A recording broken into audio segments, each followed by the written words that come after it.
All right, Herc, it's going to be very, very hard for anybody whose team isn't playing against Canada at the next World Cup to, I think, root against this team. But now that they are qualified for Qatar, what do you think their ceiling is at the World Cup? Really quickly, their World Cup participation started a year ago. This is round 3 right now, this octagonal. They started in round 1. That's how long they've been working for this. So huge congratulations, Canadian national team.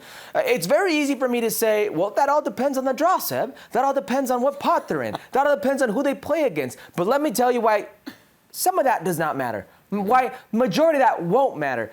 We're talking about right now a team that's got a clear set DNA. A team who knows exactly who they are. In this region, the best offensive team, the best defensive team, the best coach team in John Herdman, the team with the best 9 in Jonathan David, maybe the 2 best 9s with Kyle Larin.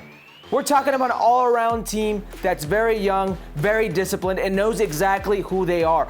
And I think a team like this is poised for a CONCACAF run. That is right, a CONCACAF run in a World Cup. I'm talking about 2002 U.S. men's national team, 2014 Costa Rica. The type of run that opens the eyes of many around the world. Like, where did this come from? Now, we understand, okay? Say it. Say quarterfinal. Say quarterfinal. That's what CONCACAF run means, Seb. That's exactly what it means. Seb, Belgium, Brazil, France, Argentina, England, Spain, Qatar, Denmark, or Portugal. That's likely the pot they're going to be in A, okay? Those are one of the teams they can face. I am telling you, this team relishes that type of opportunity because it's been 36 years. I mean, Mexico was the last time and the only time we saw Canada in a World Cup. I don't remember the 86 World Cup. We've only seen it in YouTube. Their whole footballing nation, their whole fan base today has not seen that. They've got a disciplined team with a few spectacular players. Alphonso Davies, Jonathan David, Estacio, who's like a quarterback out there just picking who he springs off. This team could be poised for a run. I don't want to get ahead of myself. I know. It's very simple, very easy. They could be 3 and out. It's the most likely, it's the most likelihood for a CONCACAF team. We understand that. But they've got all the intangibles and the base to make that CONCACAF run. Man, I think this team is perfectly built for tournament football. I think at least a quarterfinal is what they're capable. They got one-on-one game breakers. You got the guys out wide, Buchanan, Davies, as you mentioned. You've got almost guaranteed goals, Herc, right? You've got not 1, but 2 very consistent number 9s. And to your point about their defense, what is it, 6 goals allowed in 13 games played? I mean, that is outright stingy. That's exactly what you want for a tournament. They make me think of Sweden in 2018, the team that beat Mexico. They make me think a little bit of Denmark in 2020, the 2021 European Championships that went on that run. Dude, I think this team could be a very, very big surprise for a lot of people. And honestly, I know it's a question for another time. I think right now they're hands down, and of course it has to do with the draw and all that stuff.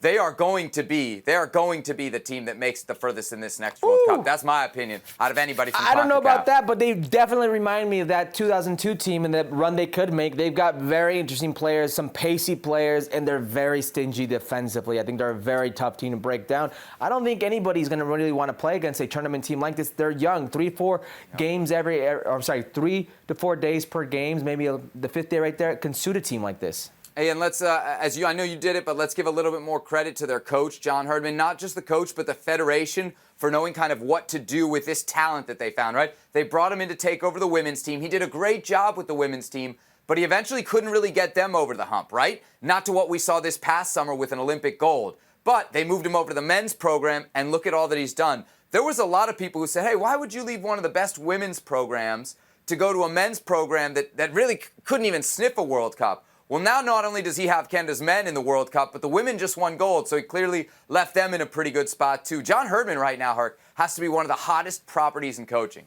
It's very hard to dispute anything you just said. John Herdman's definitely won over the public, and I tell you what the best thing about that, he won over his people. He won over his players first, and when we speak to the players, when we interview the players, that's the first thing they tell you is John Herdman. We bought into the mentality, the family. It's us versus the world type of thing, and listen, I'm extremely proud for my Canadian friends. I've lived in Toronto.